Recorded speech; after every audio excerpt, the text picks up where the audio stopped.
Good evening, everybody. Well, I am a few minutes late because I never have technical difficulties, but I did just have technical difficulties. So now I'm on my phone. So hopefully the battery doesn't die because my laptop, which is a new laptop, the camera won't come on for some reason, and I turned it off and on, and it just looks like, hi Elda, hi Chelsea, it looks like something's covering my camera, like the video was working, but anyway, the camera won't work, so now I'm on my phone. So like I said, hopefully this goes smoothly and the battery doesn't die. So I do apologize for being a few minutes late, but let's get this show on the road.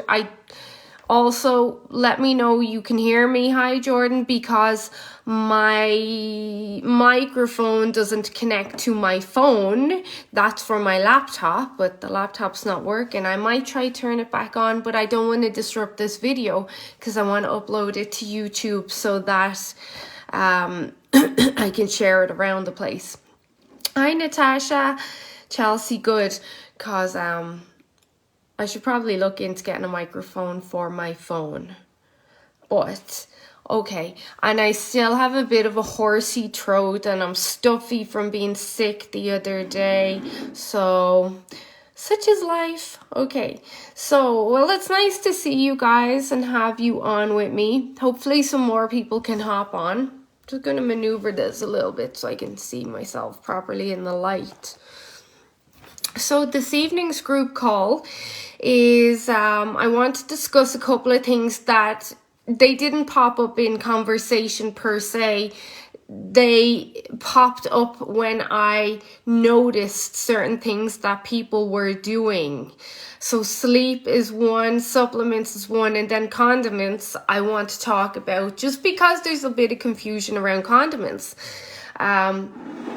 But sleep being the first thing I want to discuss, because many of you will remember on our consultation or our very first call, I said, look, if you don't have sleep, you've got nothing. And that's it. Sleep is the be all and end all. If you do not have sleep, you have nothing.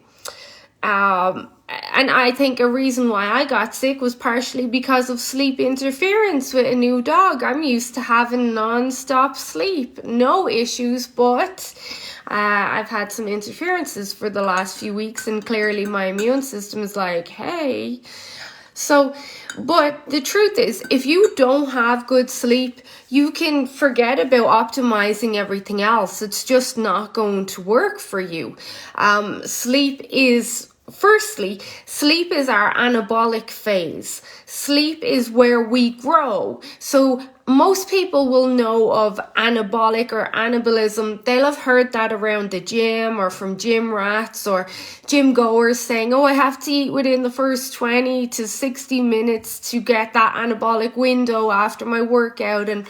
But anabolic pretty much means to grow. And that doesn't just mean your muscles. It also means your hair, skin, nails, uterine lining, bone marrow, stem cells, breasts. If you're a teenage girl, you're going to be growing breasts when you sleep. What else do we grow? Oh, heart muscle, lung tissue, brain cells, like pretty much everything and anything that grows, right down to your eyelashes. Everything grows when you sleep. So if you don't sleep properly, you're not going to grow and heal and regenerate properly. So think of it like this in a basic term when we go back to the whole anabolism around building muscles.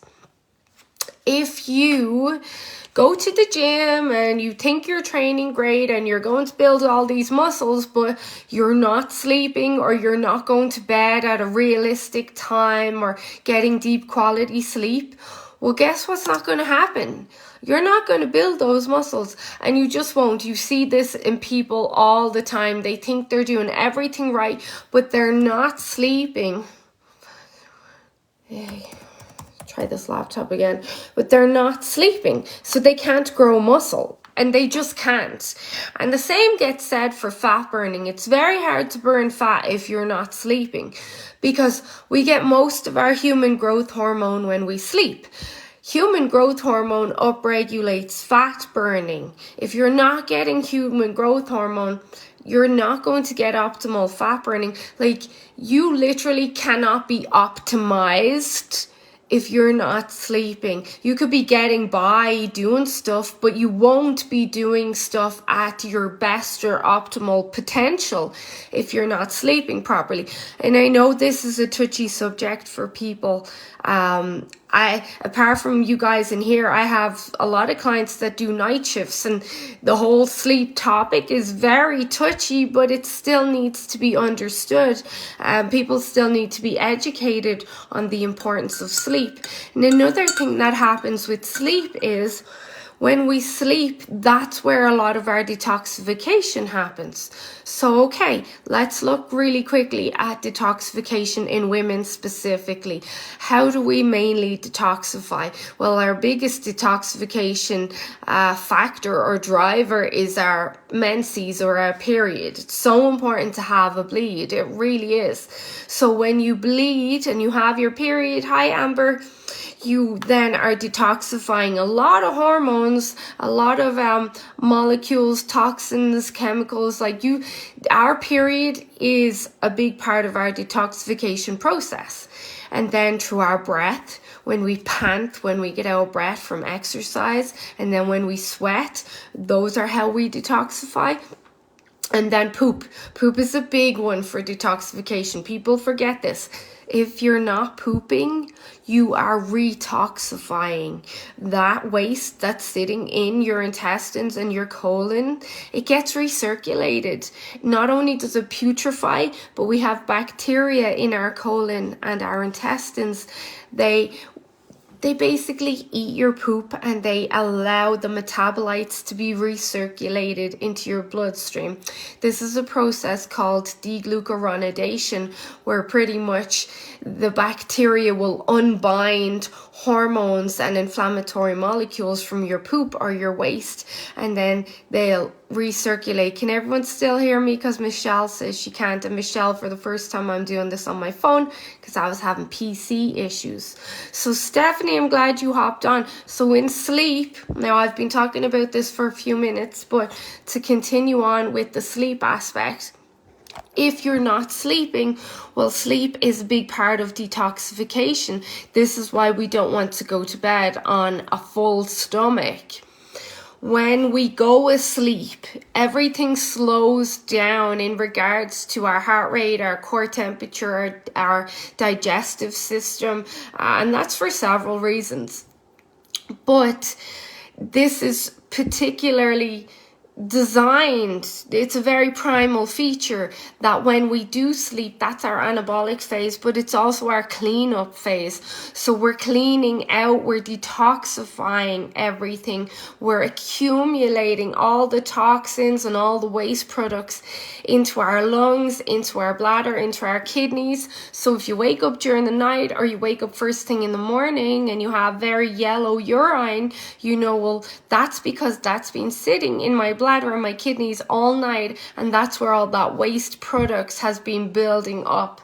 And yeah, we are detoxifying when we sleep, when we're breathing, but it's not as much as when we poop and we urinate the next morning, which is why most of us like to have a good bowel movement first thing in the morning. But when we go asleep, so you guys know, sorry for my throat, I need to drink something warm. The reason my throat is not recovering so quick is because I talk so much to people. So you know the lymphatic system. So our lymphatic system runs from our feet up to our neck. So upwards, constantly fighting gravity. And this is why women, especially if you're heavier, you have some extra weight, or you're on your feet all the time, we can experience aches and pains, edema, plantar fasciitis, varicose veins, all these issues with our legs and our feet because of the design of the lymphatic system, in that it does run from our feet up to our neck. So when we do our inversion, we start to move that lymph fluid and even the blood back towards our heart, and our heart then pumps that around to our excretory organs, our bladder, our kidney, our digestive tract, our lungs. So as we're detoxifying throughout the night and we've done our inversion to help move everything back where it should be, back towards the heart, now during the night we're getting this build up of toxins. So first thing in the morning, we want to urinate a couple of times and we want to have a bowel movement, and I know that's easier said than done, but also there's another system in our brain, and that's called the glymphatic system. And that's basically our detoxification system of the brain. Now, so we have our lymphatic system for the body and then our glymphatic system for the brain. And when we go asleep at night, our brain, believe it or not, shrinks by like 60%, so that lymphatic system can start to flush out the accumulation of plaque and toxins and fluoride and heavy metals and all the gunk that builds up in our brain as we use it on a day-to-day basis. Now, this is very important because if you're not sleeping, then this glymphatic process doesn't happen, which then pushes you more in the direction of, I hate to say this, but mental health issues and brain cell degradation and brain health issues further down the line, like dementia, Alzheimer's, potentially Parkinson's. So it's very important that when these detoxification processes are happening, but we're helping them to happen. And one of the main ways we do that is sleep. We have to prioritize sleep. And here's another thing. I know I've said it loads of times, but people skip over this. Well, this is kind of a two-edged pointer. So one, if you have a crappy sleep, if you don't sleep well, the chances of you making good food decisions the next day are like gone down the drain. So not only do you have extra inflammation because you didn't sleep well, inflammation increases hunger and insulin resistance, meaning it creates this fake hunger, but especially for sugar, carbs, chips, like easily, readily available fuel. So that's the first point. And then poor sleep contributes to insulin resistance. What I just said about inflammation there, insulin resistance, they go hand in hand. So insulin resistance, then if you don't sleep well and you're not getting into that good deep sleep and you're not getting enough hours, that's really important. And then you're going to have this perception of hunger the next day, but it's not a true hunger, it's a fake hunger. It's like that black hole hunger that you can't fill, you can't get satisfied. That's that insulin resistance happening. And then again, you're going to have increased cravings for sugar, chips, all that easily absorbed glucose, really. So that's that aspect, but this is the other thing. If you're not getting good quality sleep and you're not getting the proper amount of hours for sleep, your brain is not getting cleaned up. So then your brain is not going to function optimally the next day either. And part of our success, no matter what we're doing in life, part of our success is due to our brain, to having a healthy, optimally functioning, well-working brain. So the sleep is so important on that aspect too. With an optimally functioning brain, with a refreshed brain after a good night's sleep that's been detoxified and got rest and inflammation is brought down, that brain the next day is more capable of making good food choices, is more capable of holding on to willpower and discipline and motivation. You know what? A rested re-energized brain is a brain that says, you know what, you don't need to watch Netflix, go for a walk instead, or go do some jumping jacks or something like that. So people, this gets overlooked a lot, and I did a big brain talk in the University of Calgary maybe 3 years ago on the importance of brain health. People forget, like, we're always thinking about what should we be eating for our waste and our energy, and we're always thinking like, oh, my clothes are too tight, or I need to exercise to lose weight. But we forget that what your brain is a big part of your success. Whether or not it's building a business or losing weight or getting healthy, your brain has to lead the way. If your brain is not sharp and strong and functioning properly, then how are you going to stay motivated? How are you going to make good choices? And how are you going to stay consistent? You know, a couple of good nights sleep where you're like, wow, I feel great. My results this week are great. I just feel pumped.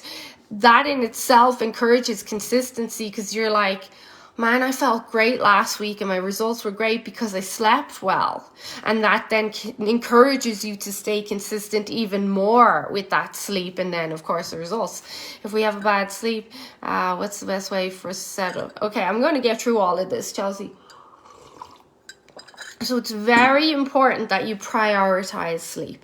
Now, when we look at stacking conditions in our favor in regards to sleep, one last thing, partially why this cold that I got is still lingering, is because a huge part of your immunity, the backbone of your immunity, requires good sleep. So, you know, when we get sick or our kids get sick, most of us don't want to eat. Kids generally don't want to eat when they're sick, but all we want to do is sleep. Because it's basically like your T helper cells and your killer cells. They're basically saying, let's put her to sleep. Because if she's asleep, we don't have to worry about anything else. We're just going to fight the fight and win this war. So if you don't have a strong immunity, you know something's going on with your sleep there. And that will also affect adrenal glands. I roll my eyes because I could be here all night talking about sleep. Like, of course, the number one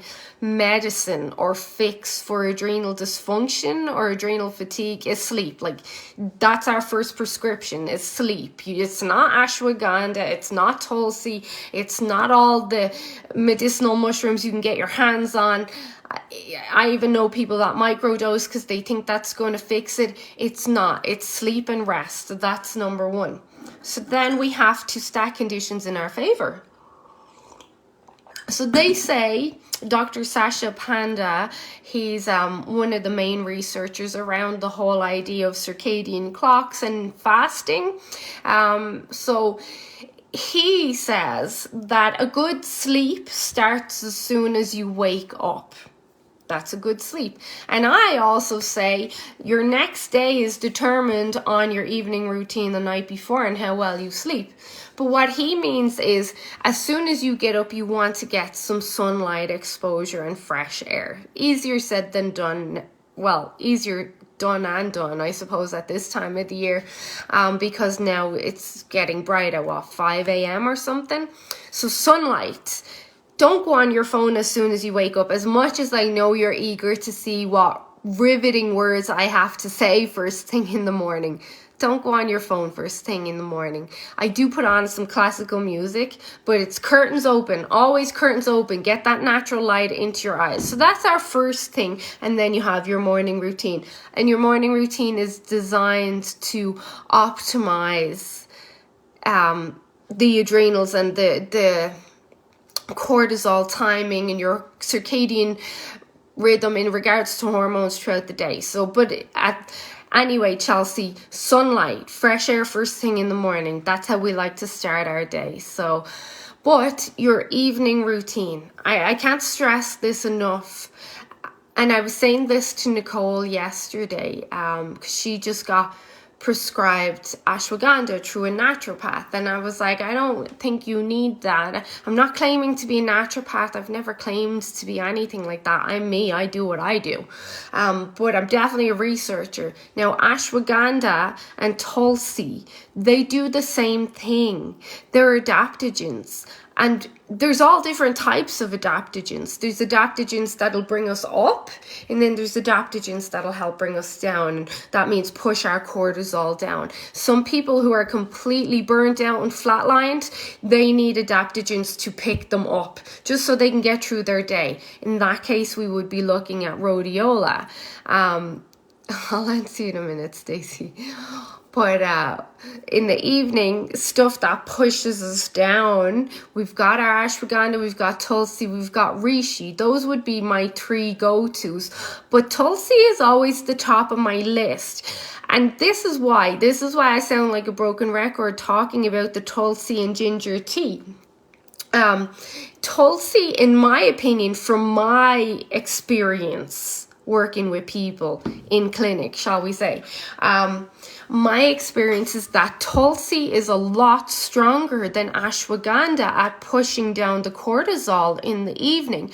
And now I've had people try just plain tulsi tea, and they don't seem to get the same bang for their buck as when we pair ginger. Hi Bonnie, hi Joellen. As when we pair ginger, because ginger, although it's not an adaptogen, it seems to have some adaptogenic tendencies, and it is a strong anti-inflammatory. Most of us think of turmeric when we hear of anti-inflammatories, but there is a lot of research that shows ginger might actually be more anti-inflammatory to the gut and the central nervous system than turmeric. And turmeric maybe works better systemically, but our ginger works better in the whole kind of gut central nervous system aspect of things. So from my experience, the tulsi works better and stronger than ashwagandha. That doesn't mean you can't use ashwagandha. You totally can. You could use it earlier in the day. You could literally sedate yourself if you wanted to. You do ashwagandha at 6 o'clock, then you do like reishi at 7, and then do your tulsi at 8 with collagen. You'll be out for the count. But this is about stacking conditions in your favor, Joelle, and hopefully you can go back and watch the first 20 minutes of this, where I spoke about the importance of sleep and why it has to be prioritized, and how most people don't quite understand. But ashwagandha, you have a whole post on ashwagandha in the biohacking group, probably a couple of posts in regards to what it does, and then the specific form. If you were going to get it in supplement form, we want a specific percentage. I think it's 60% purification of alcohols or something like that. But this is why you'll always hear me say, are you taking your tulsi and ginger tea? Because from my experience and what I see with everyone, so that's people in here plus all my private clients plus my own personal experience, is the tulsi and ginger tea works like gangbusters. It really does. Now, if you don't like the taste, you can go with ashwagandha. You could go with valerian. You could go with skullcap. There are other things, but I'm always looking at, well, what is the low-hanging fruit here? Is this going to work? What's the chances this is going to work straight out the gate? And then we've got that ginger aspect of things as well. And if you remember the study I posted 2 weeks ago or something about adding ginger to coffee or to your mornings can increase fat burning potential. And anyway, everything's for a reason. So then we're back to stacking conditions in your favor, and then you're adding the collagen. Can anyone remember why we add collagen to our evening tea? There's 2 reasons why we add collagen, and I could add on to that. There could be 10 reasons if I wanted to.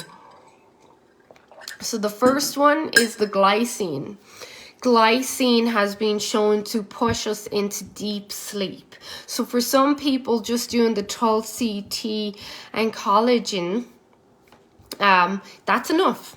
that usually does a trick. For me, that's enough. Unless there's really something on my mind, then I have to come in with the big guns, and I'll tell you what that is. But so we have glycine pushes us into deep sleep, but also if we're going to bed a bit hungry, which many of us do, and that's no harm, because that will signal that human growth hormone to upregulate fat burning. But we don't want to risk getting any sort of adrenaline response during the night because we're hungry. If you get adrenaline during the night, you'll get cortisol will be released during the night. And that's when you will wake up and you'll be staring at the ceiling for hours going, oh God, let me go back asleep, please. And you know, as soon as you say that, like, you know, you're not going back asleep. You're going to be awake for about 2 hours. And that part of that can be hunger. And most people don't recognize that they're hungry when they wake up during the night. And if they do, what are you going to do? Eat? You're not going to eat, because that's going to be a sure way to give yourself diabetes. But the other thing that will wake us up during the night is going to be anxiety. Collagen can help curb anxiety for sure, but most of the time it's not strong enough based on our anxiety over the last 2 or 3 years. Like, most of us are pumping out a lot more adrenaline and cortisol than our body is able to keep up with. So knew that ashwagandha is great, but good to know about tulsi. Tulsi and ginger taste pretty good in my opinion.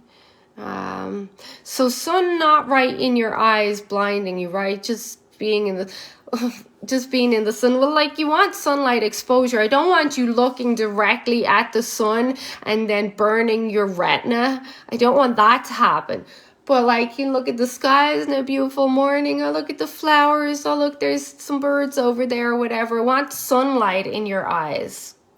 But don't look directly at the sun, especially not driving, because that's going to cause an accident too.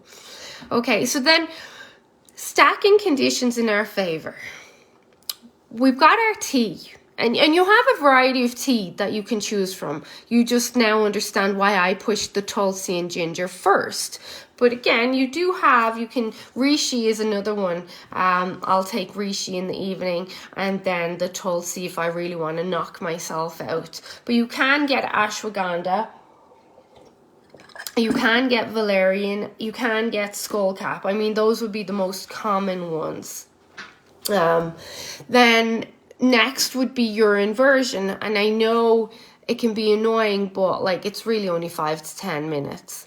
And you can put on classical music, I like to do, or you could listen to Tucker Carlson, or you could listen to one of my podcasts or something.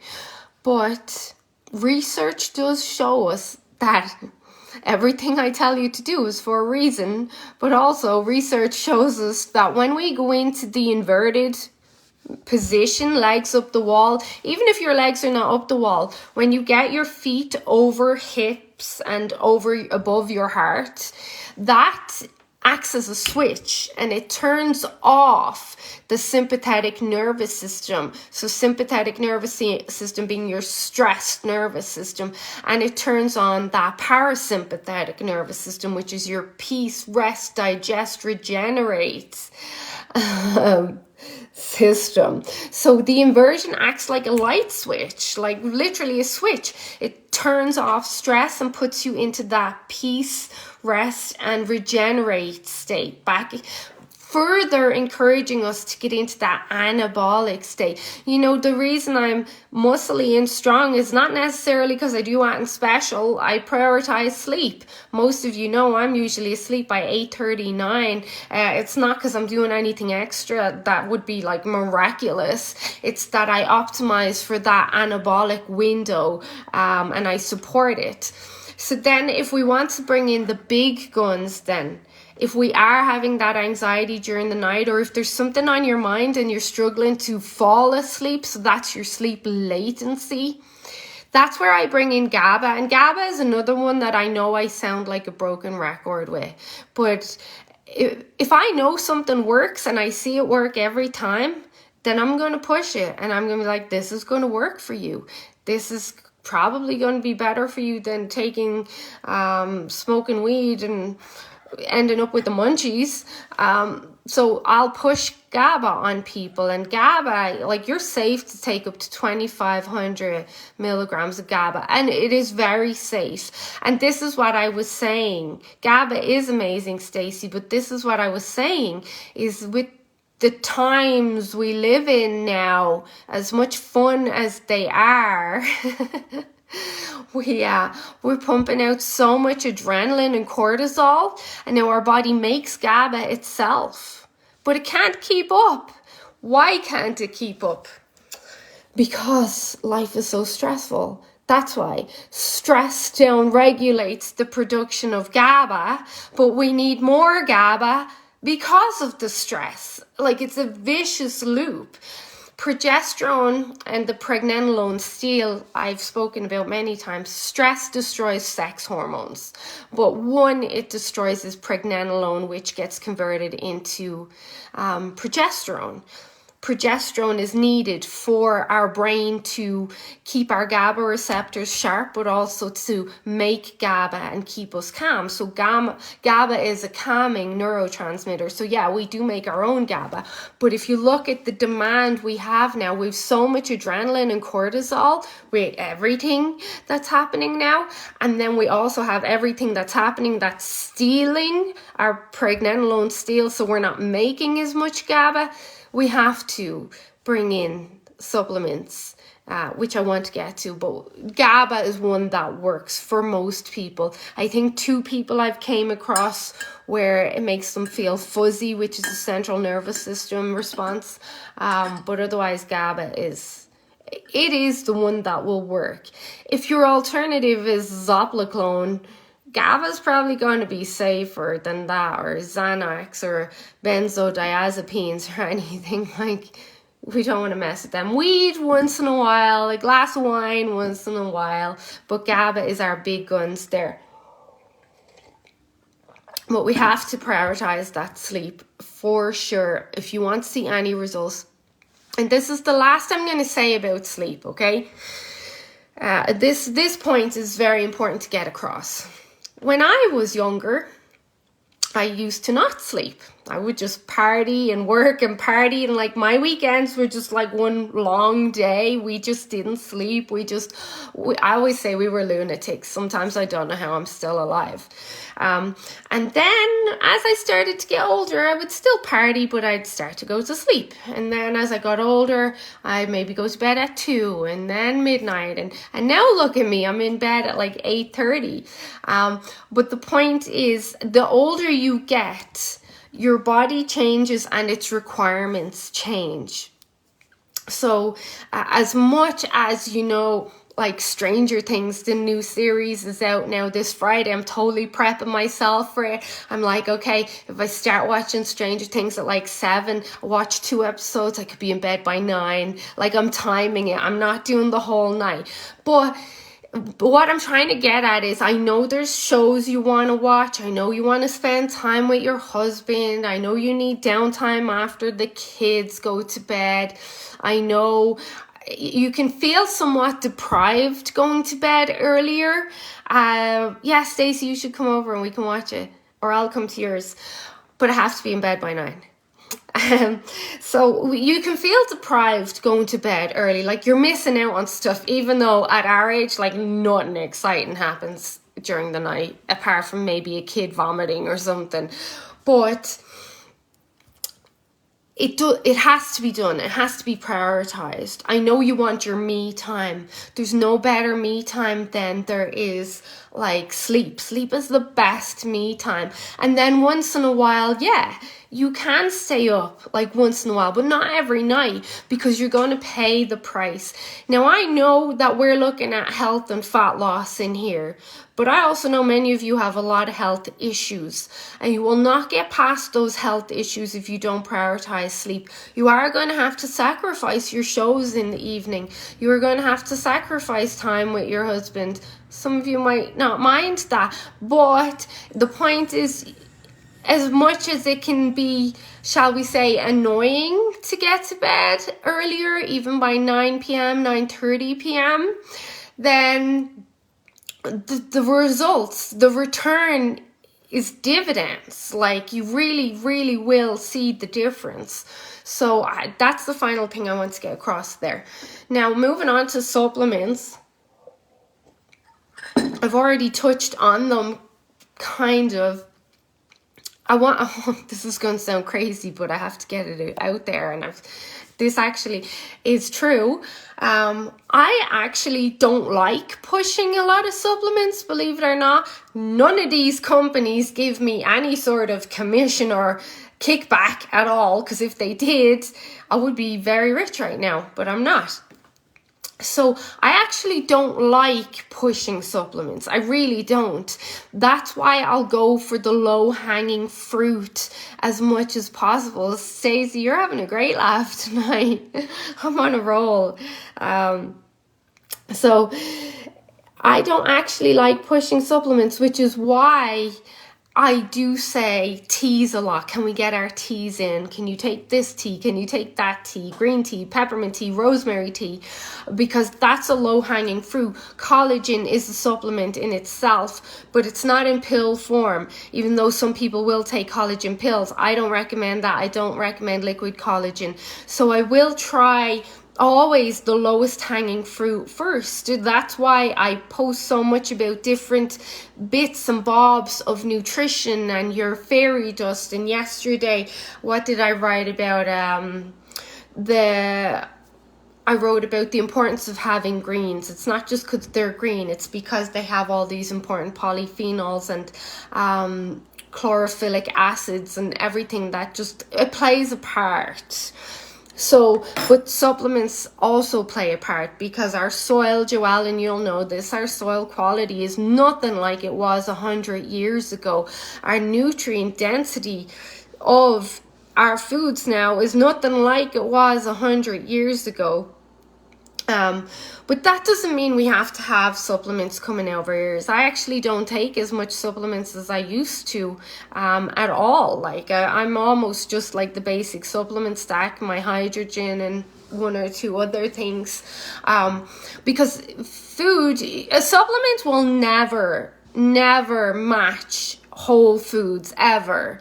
Even though I've said like the quality of our food is lower now, we're still getting all these cofactors and synergistic factors in our whole food that makes that particular vitamin or mineral or molecule work better, because it's got all these attributing factors around it that help it work better.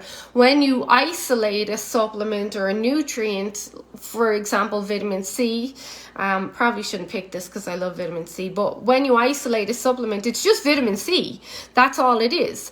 But if you have an apple, you get the vitamin C, you get the pectin, you get all of the polyphenols, you get the structured water, you get the fibers, so you get a lot of other stuff that helps that vitamin C work better. But if you take a vitamin C supplement, yes, it'll work, but it'll never be as good as food. So food should always be first. And teas somewhat are food. Medicinal mushrooms, mushroom coffee. You can get other types of coffee, not just mushroom coffee. You can get adaptogenic coffees, as I'm sure you know. You can get nootropic coffees. But these are food in a source. In a sense, like they're still in mostly their whole food form. So not only are you getting the nutrients, but you're getting the other biofactors as well that help it work better. But with supplements, there is times where we need supplements. Like most of the research, when you look out there, not out my window, but when you look out at the research, I'll get to burdock in a second. When you look at the research, if there's two things that 95% of the world population is deficient in, it's vitamin D3 and it's magnesium. Like those two things, nearly everyone's deficient in them. One of our main sources of magnesium is green vegetables. Honestly, most people don't eat a lot of green vegetables. Even in here, most people maybe 4 cups of green vegetables a day, which is great because it's better than 0 or 1 cups of green vegetables. But that's where we get the bulk of our magnesium. So if you're not getting enough magnesium from your diet, dark chocolate is great for magnesium as well, which is one reason why I love dark chocolate so much, because magnesium is essential for adrenal health. But we do need to supplement with these things. It's very hard to optimize vitamin D serum levels in your body just through sunlight exposure. Like, you literally would need to get naked to be in the sun all day to get your vitamin D levels boosted. So supplementing with D3, it's not ideal, but it will do the trick for a lot of people. And D3 is essential for immunity, essential for brain health, essential for sex hormones, for producing sex hormones, essential for the adrenals, essential for your skin, hair, nails, essential for endurance, building muscle, like everything.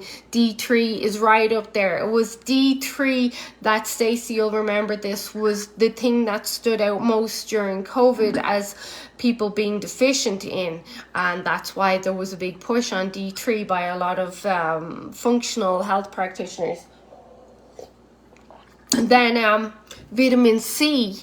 So I'm kind of running through your supplement stack here. Vitamin C is great. It's okay for the immunity. I'm not going to say it's great for the immunity because most of the research shows it only really makes a big impact on the flu. But with zinc, it can help zinc work better in the other instances of whatever bacteria for sex hormones. I hope I didn't break up there. So vitamin C is one of the best nutrients for boosting progesterone. Stacey, a minute ago I said you need progesterone to produce GABA. Most of us are low in progesterone because of stress. So vitamin C, very easy, can help that. Vitamin C is amazing for your skin. So good for your skin. Vitamin C helps collagen work better in the body, making it better for your skin as well. Since having COVID over Christmas, I experience a cloudy brain every once in a while.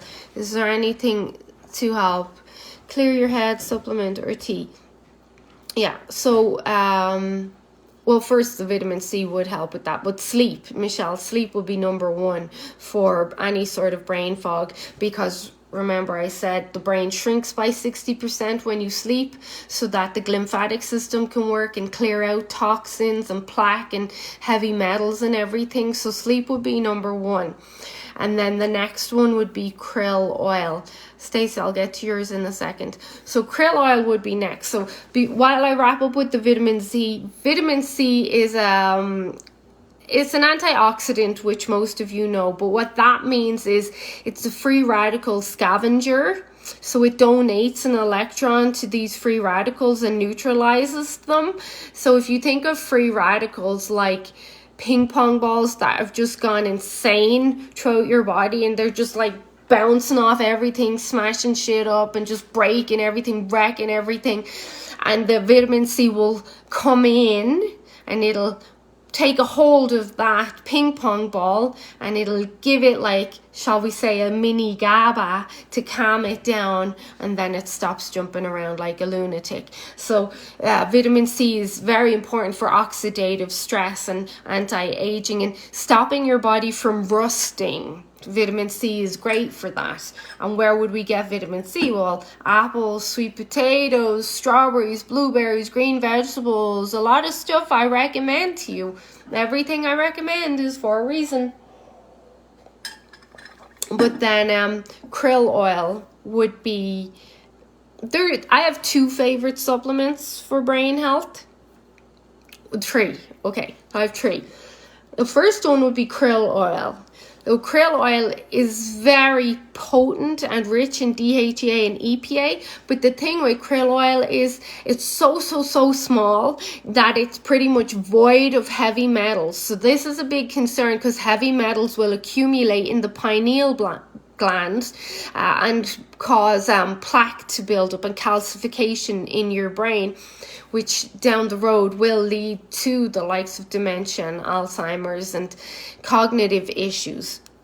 But krill oil is very pure, and it's very, very clean, and it's very bioavailable, which means your body uses it very fast and very readily. It's just very easy to utilize, and there's no heavy metals in it. So what's a great point? So the ratio of DHA and EPA, they're great in krill oil, but then what helps make them work even better is astaxanthin.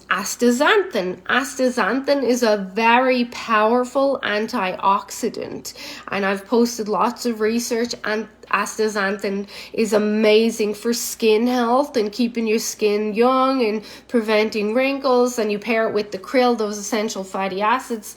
But the brain thrives on these clean fatty acids and the astaxanthin. Even I've posted research that astaxanthin improves night vision and can also reverse macular degeneration, like literally reverse macular degeneration. It can help rebuild the specific parts of the eye. Like, these things, I don't recommend them because they're cheap and they only do one or two things. They do amazing things. The reason I recommend the Royal Red one is because out of all of them, like if you look at krill and you go to buy it in Nutters, I believe the one in Nutters is $50. There's another one I use that's $30. There are other good ones that are around $30 to $50, but that's quite expensive. So the Royal Red one, they are IVO certified. That is a clean product, even though that brand overall is not great, but that product is really good. And for the price range, it has to be reasonable for people. So it has to be effective, bioavailable, clean, ethically sourced, but also financially somewhat of a good price. And even at that, the Royal Red is usually between $15 to $20 depending if it's on sale. In my opinion, that's even still expensive, but it's the cheapest of them all while still not compromising too much on the quality. But krill would be one, Michelle. So whenever you're getting these brain fog instances, that's going to be some sort of inflammation of the brain, maybe because you're not detoxifying properly, or the long haul COVID symptoms do show us that if you do have cognitive issues and brain fog issues after COVID, it means that the virus did actually penetrate into your brain across the blood-brain barrier, and it did affect your pineal gland. And there's another area, I'll have to type it in the comments when I think of it. It starts with a C, but I can't think of it. But these are part of the long haul COVID symptoms that some people will experience. So that would be inflammation. I would increase the krill. Another great one for brain health, another one that I take daily. How the hell do you think I stay so sharp? Ginkgo. There's loads of research around ginkgo, and there's a lot of brain scans that back up the research around ginkgo on its benefits for cognitive performance. The studies show us 60 milligrams twice a day seems to be the sweet spot. If you've ever heard of Dr. Daniel Amen, he's one of the main he's one of the leading brain researchers on the planet. I think he's based out in New York now. He talks a lot about ginkgo as well, so I always take ginkgo. But not only that, the way I see it with ginkgo is ginkgo was the only tree to survive Hiroshima. When that bomb went off, basically, the ginkgo trees were left standing, and those ginkgo trees today, the same ones, are still standing. That shows you how resilient that tree is. So ginkgo has been shown to be great for immunity as well, so I really like to take ginkgo. And then the other one would be lion's mane.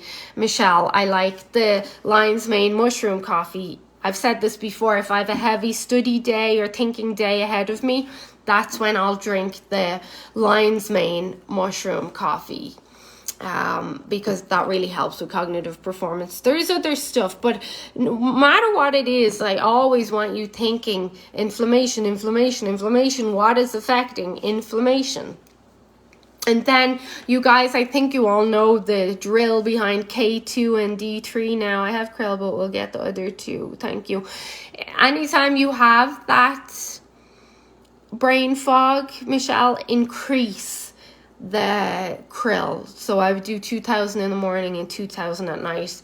And there's ways you can take it a step further too. Hydration, sea salt is important for the brain too. Everything. You see, if I was to give you a supplement for everything that's important for every part of the body, you'd just be popping pills every minute of the day, literally. But if I can kind of manipulate it and plan it that you're getting like your sea salt and your lemon juice in the morning, and then we're getting our apple cider vinegar, so then maybe I don't need to get you a probiotic or whatever. Like, if I can manipulate it like that, then we don't have to take as many pills. And this is why nutrition is so important. Pills can be expensive, but not everyone wants to take loads of pills. But krill is one I'd never compromise on ever, because you won't get enough EPA or DHA in your diet generally, so you always need. And that's not an omega-3, 6 and 9. They're completely different. They are rubbish. The next one that would be on par with krill would be a good cod liver oil. And then an algae oil would be next after that. So don't get omega-3, 6 and 9. And Jordan is right.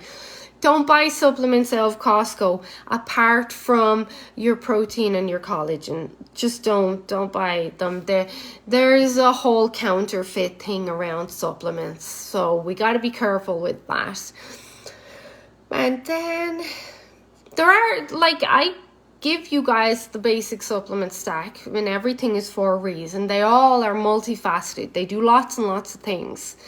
But then if I need to, I'll add on supplements, and I'm always apprehensive. I'm going to use Shannon as an example. Shannon kept saying, can I add this? Can I get this? Will this do me good? What do you recommend? Can I add this? And she kept asking to add supplements, and I had to say, no, Shannon, no more supplements. I literally said, I'm not actually even giving you the answer anymore, because I don't want you sneaking off behind my back and buying supplements. No, because your liver will get destroyed if you take too many supplements. You have to remember, your liver filters everything. So, we don't want too many supplements, but sometimes I'll be okay. I'll say, you know what, adding in this or that, that's going to be okay. It's not a big deal. But when we start getting extreme, wanting a supplement for everything we think we have, that's a problem. So teas and stuff are safer from that aspect of things. Stacey, you asked about burdock tea. Burdock tea is what we would use for, it's a blood purifier or a blood cleanser. So if you think you've any kind of detoxification issues or issues with your blood, maybe you're noticing some changes in your urine or in the sclera of your eyes, maybe turning a bit yellowy or orangey, burdock is a good one. I don't know if you've ever tasted it. It's rank. It tastes terrible, but I do have it here, and I was using it through my whole cancer scenario thing, just trying to keep myself as clean as possible, and I would knock it back, but the taste is terrible. But you might like it. It kind of reminds me of dandelion. I don't like dandelion tea, the taste, but I do drink it. I do a lot of stuff I don't like to do because it's good for me. Like going to bed at 8:30. I'd love to stay up all night watching TV and not age. But that's what I was saying earlier as well. Like, sleep is our number one anti-aging supplement. 102 of the minerals that we need. Oh, I know it tastes bad. There's only like 19 minerals that we actually need to live. The rest kind of help optimize us, but it does contain, all teas will contain minerals. Anything that comes from the ground really will have minerals in it. But yeah, sleep is our number one anti-aging supplement. It is. Sleep is our first intermittent fasting tool. It's our key to longevity. It's our key to keeping young looking skin. This is going to make you laugh, Stacey, before I move on to the condiments aspect really quick. So I'm going to sound like a bitch, but it's true. I was like, my husband is a little bit younger than me, and I was like, how come you've got so many wrinkles and I don't? Like, you're really aging really fast. Like, I wasn't being nasty, but I was kind of taking a stab, if I'm honest. And I was like, you've got lots of wrinkles now. You sure you're feeling okay? And everything. And he's like, yeah, I feel great. And I was like, Well, of course, I can look at stuff and be like, And I was like, did you know there's research now that shows that blue light exposure in the evenings and at nighttime speeds up aging and the production of wrinkles and weakening your skin and all? And he's like, no. And I was like, another reason I go to bed at 8:30, so I'm not watching TV and aging and getting wrinkles. But just goes to show, like, it makes sense if we reflect on our ancestors. They weren't staying up all night watching The Blacklist or whatever. They were asleep when it was dark. But yeah, because a couple of you have asked me about skin health questions recently, and everything, there's not one thing, there's not one cream, there's not one supplement. It's everything plays a part.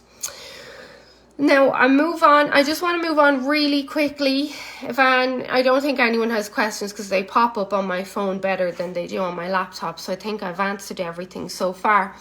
But Michelle, the lion's mane is from Four Sigmatic, but pure shrooms might do one too.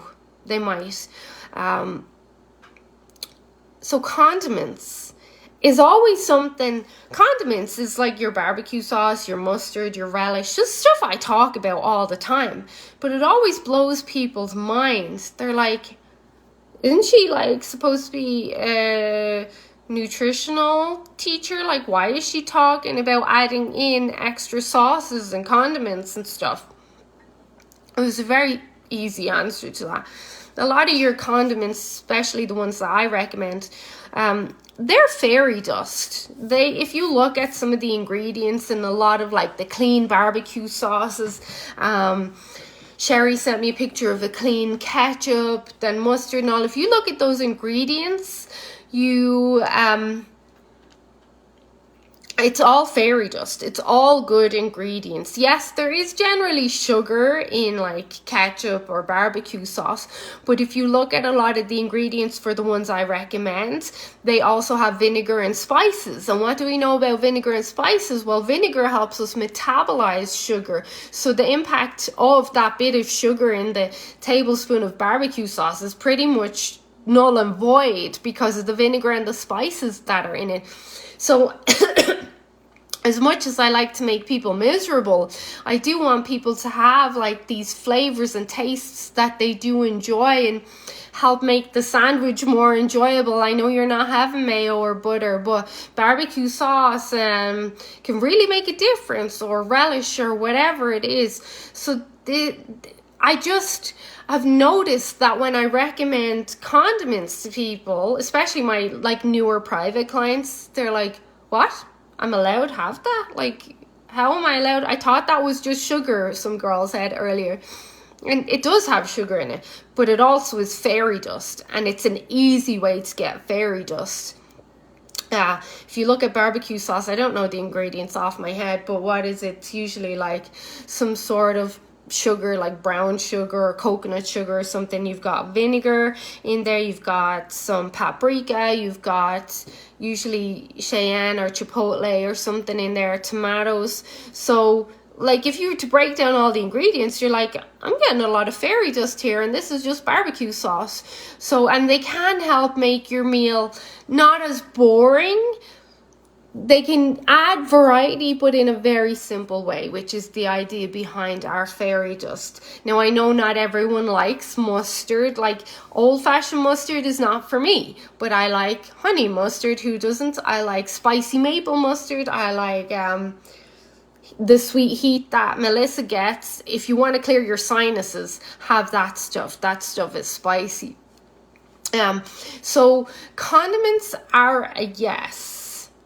For sure at lunchtime because of that little bit of sugar, but some of them might be okay for dinner. Like mustards generally are okay. Do you know mustard are a great source of B vitamins and chromium, now that I think of it, Stacey? So these foods, they're not just like flavor enhancers, they have all these amazing medicinal properties. Mustards are going to be your modbiotics, so they're going to help you fight off BV and candida and fungal overgrowths and keep your gut healthy and all that sort of stuff. So condiments are great. Obviously, I want to look at the ingredients though. Organic is going to be great, but with inflation and all now, like I was saying to someone the other day, we really have to come back to the whole organic situation and the cost of food. That'll be a separate video. Maybe I'll do it during the week. I do have to re-look at some foods for people because cost-wise, it's getting expensive out there. So we're going to have to kind of look at stacking conditions differently, but still in our favor. Okay, and then Jordan, are you able to recommend a good ginkgo supplement? Yes, I have Prairie Naturals upstairs, but I only have a few left in it. So I was actually looking last night to reorder it, but it looks like they're out of stock. So Organica is the one I'm looking at now. Organica, I've taken it before. They have a good one. Ginkgo biloba is what it is. I really like ginkgo. Like for everything, immunity, hormones, resiliency, adrenal support, thyroid support, hair growth, like everything. I really like ginkgo a lot. So that's why it's one that I never stop. I've taken it for years. But that's it. Does anyone have any more questions? I actually covered quite a lot there. But the reason I covered sleep and supplements is because they're so important to your journey. The supplements will just help round out everything, supporting your immunity, bringing down inflammation, supporting resiliency, your constitution, as we say in the world of iridology, just basically your inner strength and what you're capable of taking on and dealing with. So the supplements will help you with that. And then sleep has to be number one. If you don't sleep, you're going to have trouble losing weight. You totally will. If you don't sleep, you're not going to lose weight.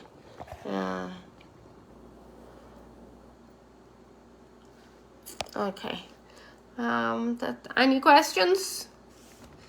Tara, I'm just finished. Thanks for the reminders and new info. Oh, you're here. It just said that you just hopped on. Okay, well, I'm going to, because I want to share this with some of my private clients that I think would benefit from it. I'm going to download it and then put it up on YouTube, and then I'll share it around. So if you know anyone that would benefit, please share with them. Sharing is caring, all that sort of stuff. I'm going to go now. I hope you enjoyed that. Sleep, number one, before anything. Sleep before anything. Well, obviously breathing is number one. You have to breathe or you will die. But then sleep number one, and then the supplements to help round everything out. So important. Just your basic supplement stack, and then your good nutrition. And then if you do need anything extra, I will be able to help you and guide you on that. And just in case any of you didn't know, I am certified in drug and supplement interactions. So I'm not going to recommend anything that could potentially kill you. So just so you know that. It's always safety first, or health first, and then safety second. Okay, I'll let you guys go. Thank you for watching. I hope you enjoyed it. And I'll chat to you guys real soon, like tomorrow morning. Okay, bye.